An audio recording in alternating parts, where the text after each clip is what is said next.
In this class, we are going to see Bohr's model. Bohr's model అసలు atomic structure గురించి ఏం చెప్పింది అనేది మనం ఈ క్లాస్ లో నేర్చుకోబోతాం. అయితే బోర్ అనేవాడు ఏం చెప్పాడంటే ఆటమ్ లో సెంటర్ పార్ట్ లో పాజిటివ్ చార్జ్ అనే న్యూక్లియస్ లో పాజిటివ్ చార్జ్ అనేది ఉంటుంది, దాన్ని న్యూక్లియస్ అని అంటాం. ఈ న్యూక్లియస్ చుట్టూ సర్క్యులర్ ఆర్బిట్ లో ఎలక్ట్రాన్ తిరిగిద్ది అని చెప్పాడు. సెంటర్ పార్ట్ లో ప్రోటాన్స్ ఉంటాయి, దాన్ని న్యూక్లియస్ అంటాం.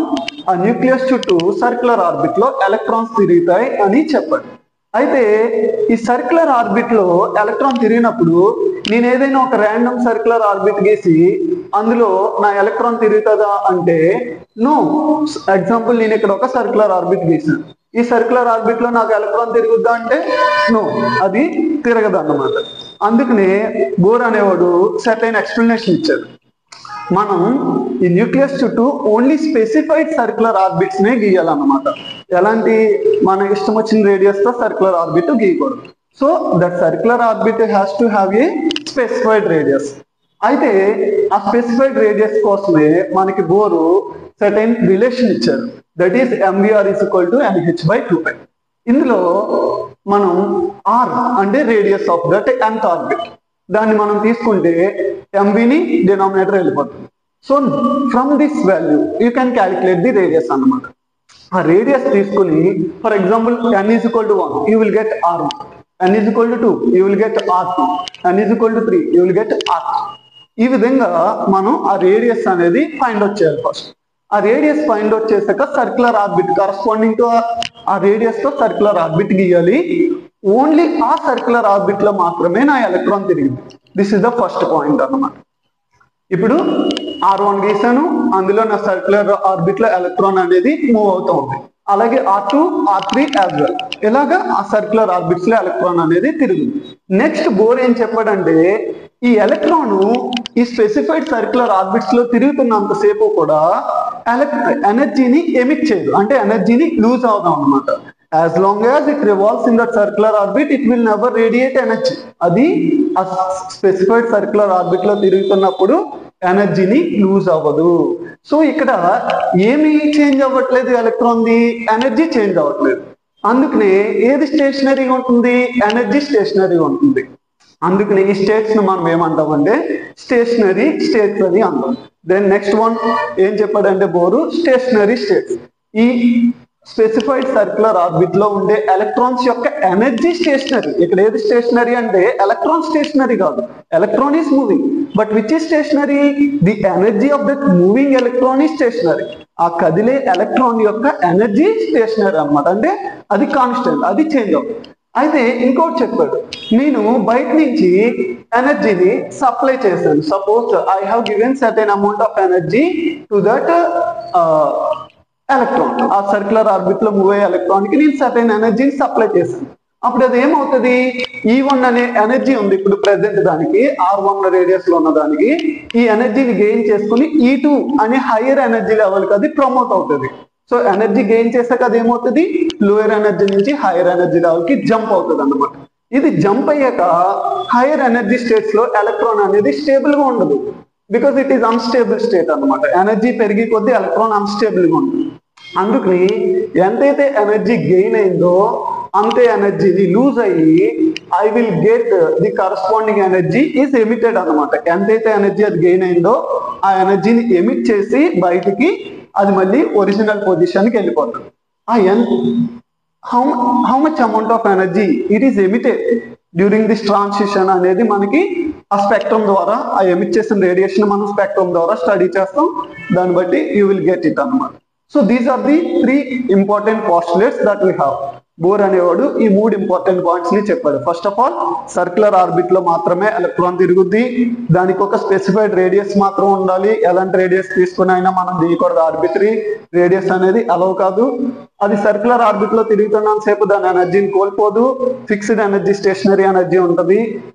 అండ్ ఫైనల్ వన్, మన ఎనర్జీ సప్లై చేసినప్పుడు అది గెయిన్ చేసుకుని హైయర్ స్టేట్స్ కి ఎగ్జైట్ అయ్యి అలాగే ఎంతైతే అమౌంట్ ఆఫ్ ఎనర్జీని అబ్జర్వ్ చేసుకుందో దాన్ని ఎమిట్ చేసి ఈ డెల్టా E అనే ఎంతైతే ఎనర్జీని అది ఎమిట్ చేసిందో మనం స్పెక్ట్రా ఆధారంగా చదువుకోవచ్చు అన్నమాట.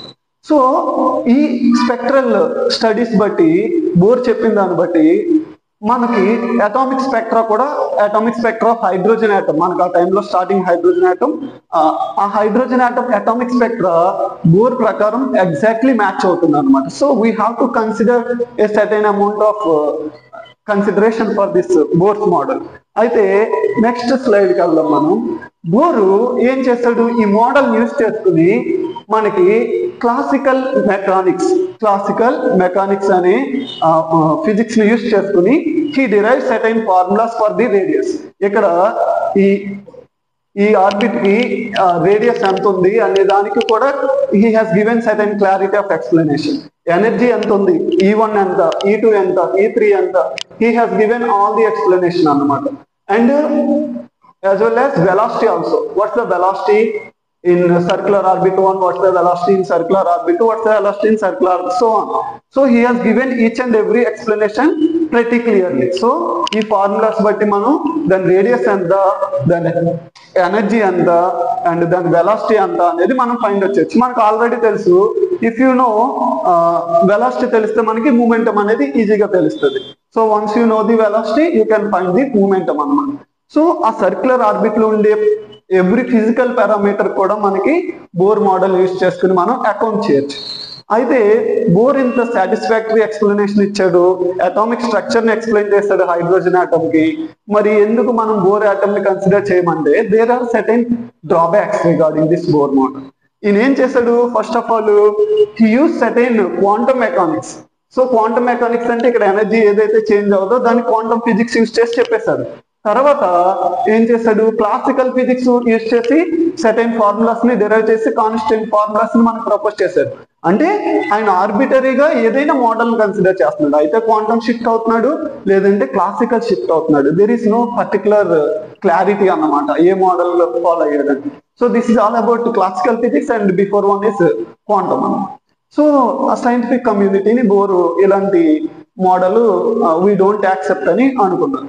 సో నెక్స్ట్ ఏమైందంటే biggest drawback of this Bohr model ఎక్కడ వచ్చిందంటే హైజెన్బర్గ్ నుంచి. హైజెన్బర్గ్ ఏం చెప్తాడు, బేసికల్ గా ఏదైనా ఒక మైక్రోస్కోపిక్ పార్టికల్ ని మనం స్టడీ చేస్తున్నప్పుడు అది ఏమవుతుంది, when it is in motion, అది మూవ్ అవుతున్నప్పుడు దాని పొజిషన్ ని యాజ్ వెల్ యాజ్ మూమెంటమ్ ని నువ్వు రెండింటిని ఒకేసారి ఫైండ్ అవుట్ చేయలేవు, అది కష్టం. You can't find it at any cost అని చెప్పాడు. హైజెన్బర్గ్ ఏం చెప్పాడు, ఒక ఎలక్ట్రాన్ అంటే మైక్రోస్కోపిక్ పార్టికల్ అని చెప్పాడు. Microscopic particle, electron is microscopic particle కాబట్టి ఆ ఎలక్ట్రాన్ కి పొజిషన్ ని మూమెంటమ్ ని రెండింటిని ఒకేసారి నువ్వు చెప్పలేవు అని చెప్పాడు. But bore precisely did that. Bore ఏం చెప్పాడు, ఆడు రేడియస్ చెప్తున్నాడు అంటే పొజిషన్ చెప్తున్నాడు ఏ సర్క్యులర్ ఆర్బిట్ లో ఉందో, and he gives the energy and he gives the velocity, he gives the momentum. Velocity వస్తే మనకి momentum వస్తుంది. అంటే we know the position and we know the momentum at a time, because ఈ formulas use చేస్తే you will get it right. So Bohr model ప్రకారం నీకు velocity, momentum తెలుస్తుంది ఒకేసారి, అలాగే పొజిషన్ కూడా తెలుస్తుంది. But Heisenberg uncertainty principle, it is highly impossible to get both position momentum at a time, okay, for a microscopic particle. So both didn't follow the Heisenberg uncertainty principle, thereby it's a clear-cut violation అన్నమాట, violation of Heisenberg uncertainty principle. So అందువలన Bohr Heisenberg uncertainty principle ని explain చేయలేకపోయాడు. Then what comes here is that Bohr ఇంకా ఏం explain చేయలేకపోయాడంటే hydrogen atom యొక్క atomic structure ని explain చేయగలిగాడు. ఆ ఫైన్ లైన్స్ ఏమైతే ఉన్నాయో వాటిని ఎక్స్ప్లెయిన్ చేయగలిగాడు. But later on what he didn't explain అంటే మనం దాన్ని మైక్రోస్కోపిక్ వెరీ సోఫిస్టికేటెడ్ మైక్రోస్కోప్స్ తో ఆ ఫైన్ లైన్స్ మనం స్టడీ చేస్తే ఆ లైన్ వెనక ఇంకా చిన్ని లైన్స్ ఉన్నాయి. సో ఆ లైన్స్ ఎందుకు వచ్చినాయి అని బోర్ని అడిగితే he don't have any explanation. So thereby the fine spectrum of hydrogen atom also he didn't understand. Only hydrogen atom spectrum ni explain చేయగలిగాడు. బట్ ఫైన్ స్పెక్ట్రమ్ అంటే ఆ లైన్ ఇంకా సబ్ లైన్స్ కింద డివైడ్ అయి ఉంటుంది ఈచ్ లైన్. అలాంటి spectrum కూడా ఉంది. మనం అది ఎప్పుడు తెలుస్తుంది మనకి, సోఫిస్టికేటెడ్ మైక్రోస్కోప్ లో చూసినప్పుడు తెలిసింది. బట్ అది ఎందుకు వచ్చిందని బోర్ క్వశ్చన్ చేసినప్పుడు he don't have any answer అన్నమాట. ఇంకా ఏం ఆన్సర్ చేయలేకపోయాడంటే further higher atoms, higher elements కూడా బోర్ అటామిక్ స్పెక్ట్రమ్ ని ఎక్స్ప్లెయిన్ చేయలేకపోయాడు. So with this all these controversies we have to accept that Bohr model is not the fulfilled model to explain the atomic structure naturally. అయితే something is going on, ఏదో జరుగుతుంది. ఆ atom లో electron అనేది ఏదోలా ఉంది, అది ఎలా ఉంది అనేది ఎవరు ఎక్స్ప్లెయిన్ చేయలేకపోతున్నారు.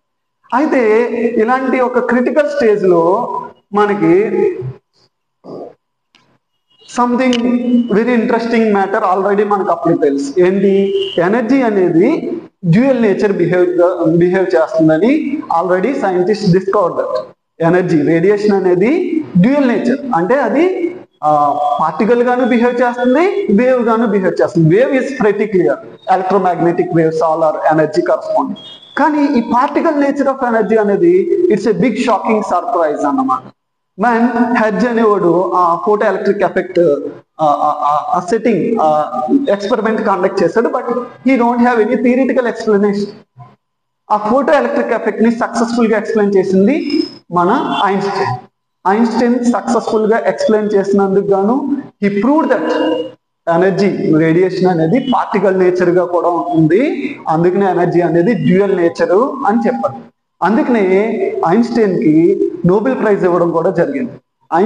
మనకి ఐన్స్టైన్ ప్రకారం ఎనర్జీ అనేది కూడా పార్టికల్ నేచర్ బిహేవ్ చేస్తుంది కాబట్టి we can say that energy is having dual nature. అయితే దీన్ని బట్టి మనకు ఒక ఇంపార్టెంట్ అజంప్షన్ క్రియేట్ చేశాడు ఆయన మన డీ బ్రోగ్లీ. డీ బ్రోగ్లీ ఏమనుకున్నాడంటే ఎనర్జీ డ్యూయల్ నేచర్ బిహేవ్ చేసినప్పుడు నాకు మ్యాటర్ ఎందుకు డ్యూయల్ నేచర్ బిహేవ్ చేయకూడదు అనే ఒక ఐడియా వచ్చింది. సో దేర్ బై ఏం ప్రపోజ్ చేశాడంటే డ్యూయల్ నేచర్ ఆఫ్ మ్యాటర్ అన్నమాట. అంటే పార్టికల్ కూడా డ్యూయల్ నేచర్ ఎగ్జిబిట్ చేస్తుంది అనే విషయాన్ని చెప్పాడు. అంటే పార్టికల్, ఎలక్ట్రాన్ అనేది పార్టికల్ మనకు ఆల్రెడీ తెలుసు. అలాగే what he said is precisely that electron can also behave as a wave అని చెప్పాడు అనమాట. సో అక్కడి నుంచి the original beginning of the quantum mechanics start అయింది అనమాట. సో క్వాంటమ్ మెకానిక్స్ అక్కడ మనకి బిగినింగ్ అనేది జరిగింది దీంతో. అప్పుడే మనం ఎలక్ట్రాన్ ని ఒక వేవ్ లా కన్సిడర్ చేయడం జరిగింది కాబట్టి ఇట్ స్టార్ట్స్. అయితే de Broglie matter waves, matter అనేది డ్యూయల్ నేచర్ ఉంటుంది, matter also shows dual nature అని చెప్పారు. అంటే not only particle nature, it can also have the property of waves అని చెప్పారు. సో అందుకని ఎలక్ట్రాన్ అనే దాన్ని మనం వేవ్ గా కన్సిడరేట్ చేయడం జరిగింది. And not only that, de Broglie give certain explanation for that lambda is equal to h by p. So this lambda corresponds to wave nature and this p corresponds to particle nature. ఈ రెండింటికి ఒక relation ఇవ్వడం కూడా జరిగింది అన్నమాట. We know p is equal to momentum. Momentum means mass into velocity. So he has given a clear cut explanation from this wave to this particle nature relation.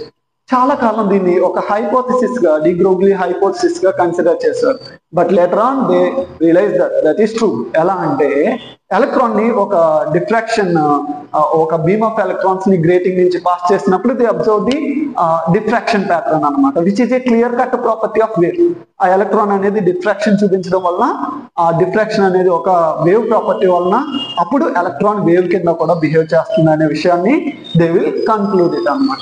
So దీన్ని బట్టి మనకి డీ బ్రోగ్లీ ఈక్వేషన్ బట్టి మనకేం తెలిసింది?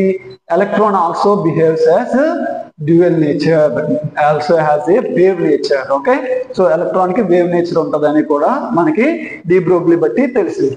దాన్ని base చేసుకుని షాడింగర్ అనేవాడు ఒక న్యూ వరల్డ్ ని క్రియేట్ చేస్తాడు అన్నమాట. అయితే ఏదైతే బోర్ మనకి ప్రిసైజ్లీగా డిటర్మినిస్టిక్ మోడల్ ని ప్రపోజ్ చేశాడు, అంటే all are determined, well determined quantities parameters అన్నమాట. ఈ డిటర్మినిస్టిక్ థియరీ అనేది ఈ క్వాంటమ్ వరల్డ్ లో ఎగ్జిస్ట్ కాదు. We need a new theory, that is our probabilistic theory అని ఆ షాడింగర్ అనేవాడు ఫస్ట్ ఆఫ్ ఆల్ ఎజ్యూమ్ చేశారు. సో ఖచ్చితత్వం అనేది ఇక్కడ కుదరదు. I need something probability here. So he proposed that he need a probabilistic theory. అయితే ఇది major contribution of this Schrodinger wave equation ఏంటంటే, షాడింగర్ వేవ్ ఈక్వేషన్ లో ఆయన చేతిలో ఉన్నది ఏంటంటే, first of all is equal to h new.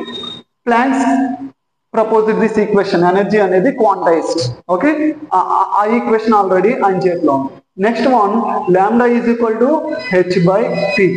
Lambda is equal to h by p. So using these two equations, Schrodinger created a new equation. Okay, that is nothing but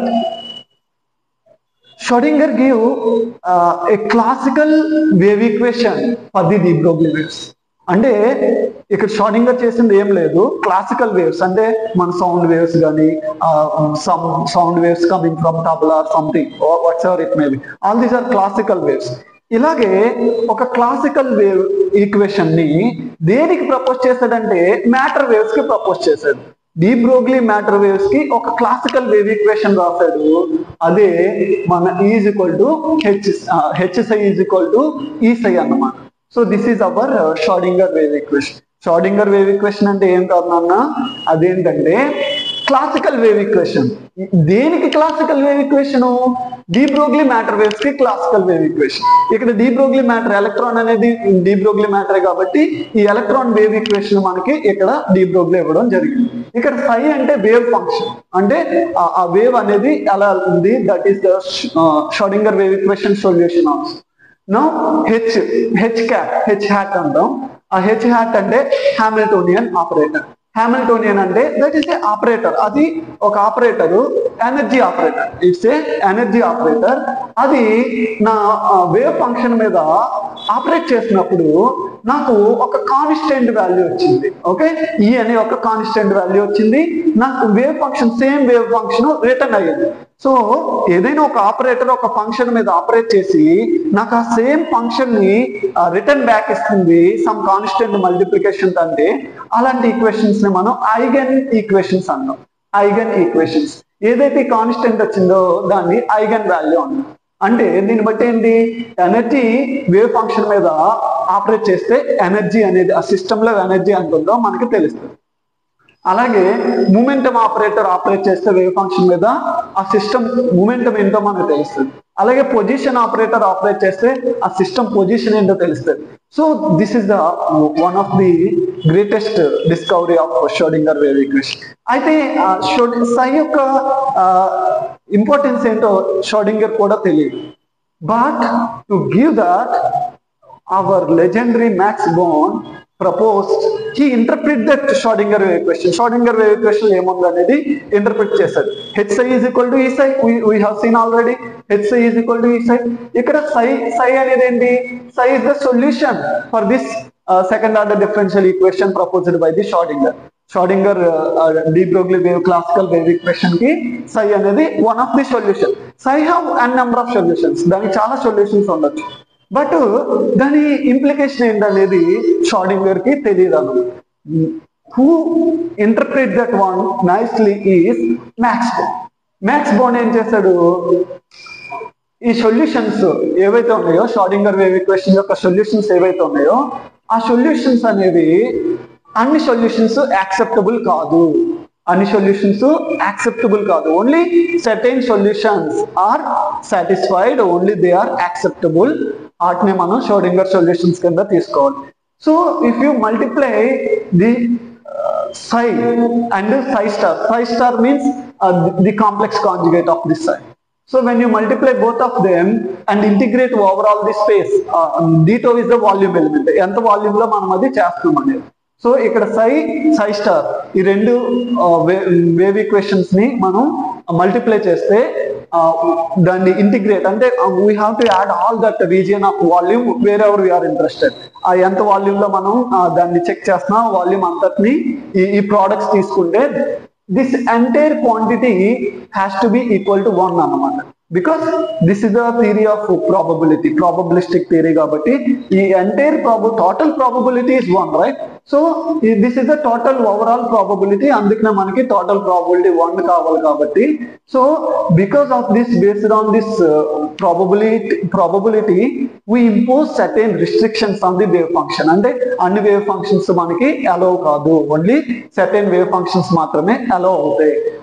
ఆ certain wave functions ని మనం multiply చేసి overall space లో integrate చేస్తే ఏదైతే product వస్తుందో that should be equal to 1 అని చెప్పాడు. That is the Max Born interpretation. దీన్ని బట్టి మనకి ఏం తెలుస్తుందంటే this value psi star integral of overall space of d tau, that gives if what is the probability of your particle inside a net. ఈ quantity ఏమిస్తుందంటే what is the probability of your particle, that particle electron ఇక్కడ మనకి. నేను suppose ఈ region of space లో నేను నా electron ఉండడానికి ఛాన్స్ ఎంత ఉందో చూస్తాను. ఇక్కడ ఉండడానికి ఎంత ప్రాబబిలిటీ ఉంది, ఇక్కడ ఉండడానికి ఎంత ప్రాబబిలిటీ ఉంది, ఇక్కడ ఉండడానికి ఎంత ప్రాబబిలిటీ ఉంది, న్యూక్లియస్ లో ఉండడానికి ఎంత ప్రాబబిలిటీ ఉంది. So I found all the probability and దాన్ని బట్టి నేను ఆ ప్రాబబిలిటీ ఎక్కడెక్కడ ఎంత ఉందో అవన్నిటిని మ్యాచ్ చేసుకుని ఒక బౌండరీ లైన్ గీస్తాను. సపోజ్ ఇక్కడ నేను ఇక్కడ ఏం రాయలేదు అంటే దాని అర్థం ఏంటి, there is zero probability to stay my particle here, అంటే ఎలక్ట్రాన్ ఇక్కడ ఉండడానికి జీరో ప్రాబబిలిటీ ఉంది, అంటే అక్కడ ఎలక్ట్రాన్ ఉండదు అని అర్థం. ఇక్కడ సెంటర్ లో న్యూక్లియస్ ఉంటుంది, సో న్యూక్లియస్ లో కూడా ఎలక్ట్రాన్ ఉండట్లేదు అని అర్థం, ఎందుకంటే there is no probability to find my electron. ఇప్పుడు నేను దీన్ని యూజ్ చేసుకుని ఒక బౌండరీ లైన్ ని నేను డ్రా చేస్తున్నాను. సో ఇంత బౌండరీ లైన్ లో ఆ చుట్టులో అందులో ఆ ప్లేస్ లో నాకు ఎలక్ట్రాన్ ఉంటుంది. So this is the entire place, this is the region of place where my electron can stay, right. ఈ రీజియన్ ఆఫ్ ప్లేస్ లోనే నా ఎలక్ట్రాన్ ఉంటుంది. That's why this region of place is nothing but called orbital. From there we get the term called orbital. Depending on the shape of that orbital, we have given that s orbital, right? To be precise, it is 1s orbital. And what about this? So next one is 2s orbital. 2s orbital. Like that, if you go for p orbital also, like that it goes p orbital, d orbital, f orbital, so on. So దీని బట్టి మన conclusion ఏంటంటే మనకి max Born అనేవాడు ప్రాబబిలిటిస్టిక్ థియరీని propose చేయడం వలన నీకు ఆ ఎలక్ట్రాన్ అనేది ఆటం లోపల ఉండడానికి ఎంత ప్రాబబిలిటీ ఉంది, దాన్ని బట్టి మనం బౌండరీ లైన్స్ ఆ ప్రాబబిలిటీ అంతటిని యూజ్ చేసుకుని ఒక బౌండరీ లైన్స్ డ్రా చేసి డిఫరెంట్ షేప్స్ అనేవి ఇవ్వడం, అందులో ఆ పర్టికులర్ రీజియన్ ఆఫ్ షేప్ లోనే మనకి ఎలక్ట్రాన్ ఉండడం అనేది ప్రపోజ్ చేయడం జరిగింది. So this is how this SPDF orbitals are coming and emerging. So with this I have given some kind of explanation. I think it's useful for you. I just wind up all the things what you have discussed. Bohr model అనేది ఒక precise model, దాంట్లో electron ఎనర్జీని, radius ని, position ని, ఆ momentum ని అన్ని మనం at a time find out చేసేచ్చు. And that's the biggest drawback of Bohr అన్నమాట. అందువల్లనే మనం ఫెయిల్ అయ్యాం. ఎందుకంటే ఇంకొకటి, ఎప్పుడైతే మనం పొజిషన్ ని అండ్ మూమెంటమ్ ని రెండింటిని ప్రిసైజ్ గా చెప్పుతున్నాం అనుకో, అప్పుడు నువ్వు అది పార్ట్ చెప్పొచ్చు. సపోజ్ నేను ఒక మైక్రోస్కోపిక్ బాడీ, నేను ఈ పొజిషన్ లో మూవ్ అవుతున్నప్పుడు నా పొజిషన్ మీకు తెలుసు, నా మూమెంటం మీకు తెలుసు, సో దాన్ని బట్టి నా పాత్ ఏంటో మీరు డిసైడ్ చేయొచ్చు. బట్ ఇక్కడ హైజెన్బర్గ్ అన్సర్టెనిటీ ప్రిన్సిపల్ ప్రకారం మైక్రోస్కోపిక్ పార్టికల్ కి పొజిషన్, మూమెంటం రెండు నీకు తెలియవు ఒకేసారి, ఏదో ఒకటే తెలుస్తుంది, ఇంకో దాంట్లో అన్సర్టెనిటీ ఉంటుంది. రెండు తెలియనప్పుడు మనకి ఒక ప్రిసైజ్డ్ పాత్ లో వెళ్తుందనే కాన్సెప్ట్ కంప్లీట్లీ రాంగ్ అన్నమాట. But precisely what he said, ఆ పర్టికులర్ ఆర్బిట్ లోనే తిరుగుద్ది, ఆ ప్లేస్ లోనే తిరుగుద్ది అని చెప్పాడు. అందుకని బోర్ ఫెయిల్ అయ్యారు. నెక్స్ట్ మనకి ఎవరు వచ్చారు, నెక్స్ట్ హైజెన్బర్గ్ ప్రిన్సిపల్ చెప్పాం మనం. నెక్స్ట్ డి బ్రోగ్లీ అనేవాడు ఎనర్జీ డ్యూయల్ నేచర్ బిహేవ్ చేసినప్పుడు వై నాట్ మ్యాటర్ అనే దాన్ని ప్రపోజ్ చేశాడు. మ్యాటర్ కూడా డ్యూయల్ నేచర్ గా ఉండొచ్చు అని ప్రపోజ్ చేసి ఈ experimentally somebody proved that. Davidson and somebody they did that experiment, they proved that electron is showing wave nature. So దాన్ని బట్టి మనకి డ్యూయల్ నేచర్ ఆఫ్ మ్యాటర్ అనేది ఎగ్జిస్ట్ అయ్యింది. అండ్ దాన్ని బట్టి మనకి probabilistic theory was given wonderfully by the Schrödinger wave equation. And then finally who interpreted that Schrödinger wave equation and given a nice idea regarding the structure of the atom by using Max Born. So with this I complete my explanation. Thank you all, and I hope I did my best. If it's useful, I am happy for it.